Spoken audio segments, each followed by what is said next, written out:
and welcome to my keto journey. It's great to have you with us. My name is Sharon Hartley and I've been following a ketogenic lifestyle now for 14 months, going on to my 15th month, and I have lost 85 pounds.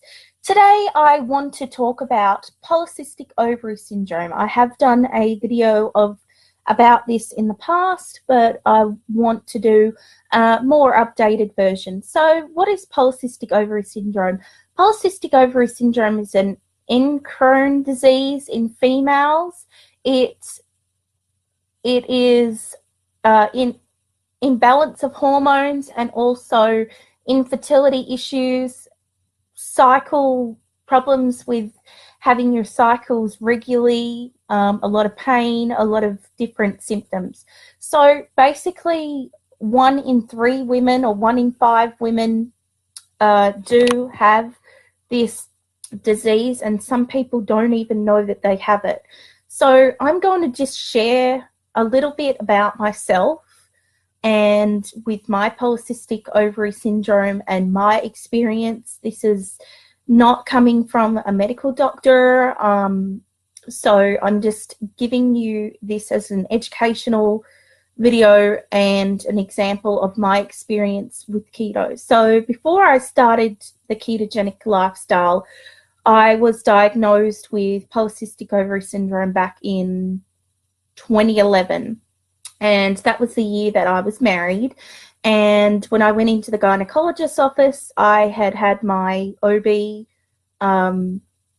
exam, and they did an internal exam and they've seen that I had polycystic ovary syndrome. It also had come up with in a blood test as well. So I kind of knew that I'd had it all my life because I'd had painful, sharp, intense cycles where I would be in the store and I would be bent over in pain. I'd be in bed for 7 days straight in the fetal position. I'd never know when my cycle was going to come, and it was extremely heavy, where to the point where I had to wear female diapers, which was really, really bad. I was going through 10 a day. And I'm sorry for the men that are watching this, but this is something that women need to hear about. Why I'm saying all this is because of what the ketogenic lifestyle has done for me. So I was just in pain, miserable, depressed, just tired all the time, just wasn't enjoying life at all. So when I did the ketogenic lifestyle, what had happened is, going into month 3, my hormone imbalances started evening itself out. I'd never been regular ever before, never been on time ever before. So it was coming on time every month. It was roughly about the first week of every month, and it would only last 3 days compared to 7 days.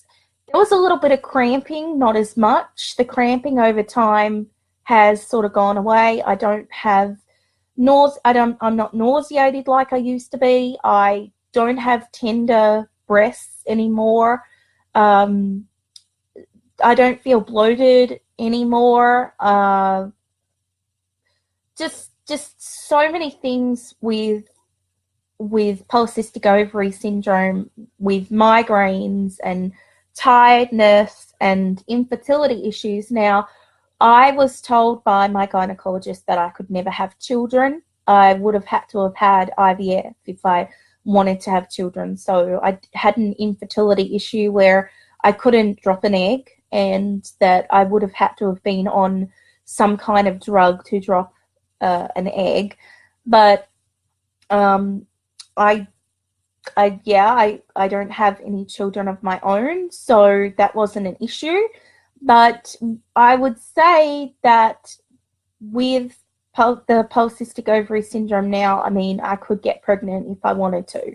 If my husband and I tried to conceive, I would say we have a pretty good chance of conceiving a child now than we did before I did the ketogenic lifestyle. I have so much more energy now. I'm regular now. They only come 3 days. There's still a little heavy, but nowhere near as much. I still do get a little cramping. Now, I will say that I have been kind of off lately because I've been going through a little bit of stress, so that cortisol dumping in my system has kind of put it off. I was late for 3 weeks, but this month has really been the only time that I've been late for 3 weeks, and no, I'm not pregnant. But yeah, I just started my cycle yesterday, and I'm in no more pain like I used to be. I just hated being in bed. So for those women who are suffering with polycystic ovary syndrome, what I would suggest is that you start a ketogenic lifestyle today, if you haven't already, to just exclude all wheats, grains, legumes, starchy vegetables. Just don't have them anymore. Lower your carbs to 20 net carbs a day. Have medium protein and high fat, and you will see that there will be a difference over time. Now, I had my lab results drawn back in November, and I looked at my sex hormones. I looked at my other hormone imbalances as well, and everything was great. Everything came back with flying colors. And it actually had said that I didn't have polycystic ovary syndrome anymore, but I did not have an internal ultrasound to know if I do otherwise. With an internal ultrasound, they can see if you have cysts growing on your ovaries or fibroids, which I had never had before. My mother had also had something similar to polycystic ovary syndrome as well, so it could have been carried down from her at birth through the womb. Also, I had read and heard that when a mother that has hormonal imbalances carries a baby, that hormonal imbalance is going to be transferred to their baby. And now they're coming out with some kind of drug to have a blocker where it doesn't get transferred to the baby. I'm not completely sure, but I did hear that on the news not that long ago. But I will tell you that I feel great now. I know when I'm going to get my cycle. I have a tracker, and I have no more embarrassing moments where, it's there and I had no idea, but I just feel more feminine. My intimate life has very much improved. I had a very low sex drive before, and now with keto, I do have a higher tendency now. I kind of not really wanting to share too much private information with you all, but I will say that yes, that polycystic ovary syndrome definitely affects every area of your life. So doing keto has been the best decision for me. I've been mostly organic meats, no processed or artificial things at all. I've just stayed pretty much strict keto. I've been doing this for going on 15 months, lost 85 pounds, and it really has helped with the polycystic ovary syndrome. So if any of you women are suffering with polycystic ovary syndrome, give it a go. I mean, talk to your doctor, of course. Talk to your medical advisor about what they think. Not all medical doctors are going to be for the ketogenic diet, but I'm telling you from my own experience, it was the best decision that I have ever made, and I feel more of a woman now than I did before.